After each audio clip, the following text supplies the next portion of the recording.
লাগবে, আমি আর ভাত খাবো, আমরা কিছু খাওয়াইতে পারে? আমি তো খাবো ভাইয়া, তোমার তো ইয়া ডাল আলু ভর্তা দিয়ে ভেজে দিয়ে খাম, তুমি কি খাবা? না খাবো। তো চলো ভাত খাওয়াই। চলো খাওয়াই আসছি। একটা কথা ভাবেন, আমরা এত বড় হয়ে একবেলা না খেয়ে থাকতে পারি না, আর এই ছোট্ট ছেলেটা আজকে সারাদিন না খেয়ে আছে। এই কথাটা শুনে কষ্টে আমার কলিজাটা ফেটে গেল। খাওয়ানোর আগে ছোট্ট ভাইটারে বললাম, ভাইয়া সুন্দর করে হাতটা ধুয়ে নাও। ছেলেটাও ভদ্রভাবে সুন্দর করে হাতটা ধুয়ে নিতেছে। আজকে কিছু খাই না, আজকে খাই না, আমি সাথে খিদা। আচ্ছা খাওয়াইতেছি। এ ভাই কই? আচ্ছা তোমার নাম কি? আমার নাম মোহাম্মদ আবিদ। তোমার বাসা কে কে আছে? আমার বাসায় বাপ মা। ও আচ্ছা। তো গাইস, আমার কাছে সামর্থ্য আছে খালি ডিম আর ডাইম, কারণ আমার তো অত কোটি কোটি না যাওয়ার গরু গোস্ত দিয়ে ভাত খাওয়াম। যা খাওয়াইতেছি এটি আলহামদুলিল্লাহ। আমরা যা খাওয়াইতেছি তাই আলহামদুলিল্লাহ। খাবার হোটেলের ভাইয়াটারে বললাম, ভাইয়া আমরা তো যা পারছি খাওয়াইছি, আমাদের কাছে আর টাকা নেই, তো আপনার পক্ষ থেকে কি ছোট্ট বাচ্চাটাকে মুরগি খাওয়ানো যায়? হোটেলওয়ালা বললো, গরিব মানুষ খাওয়াও।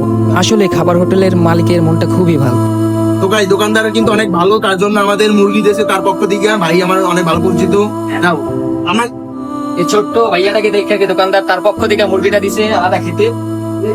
তো ছোট্ট ভাইয়া আবিরকে বললাম, আবির তুমি কি খুশি? সে বলতো, ভাইয়া আমি অনেক খুশি। পরে আমাকে একটা কিস করলো খুশি হইয়া। পরে ছোট ভাই আবির আমাকে খাওয়িয়ে দিল, আমিও খুশি হয়ে খেয়ে নিলাম।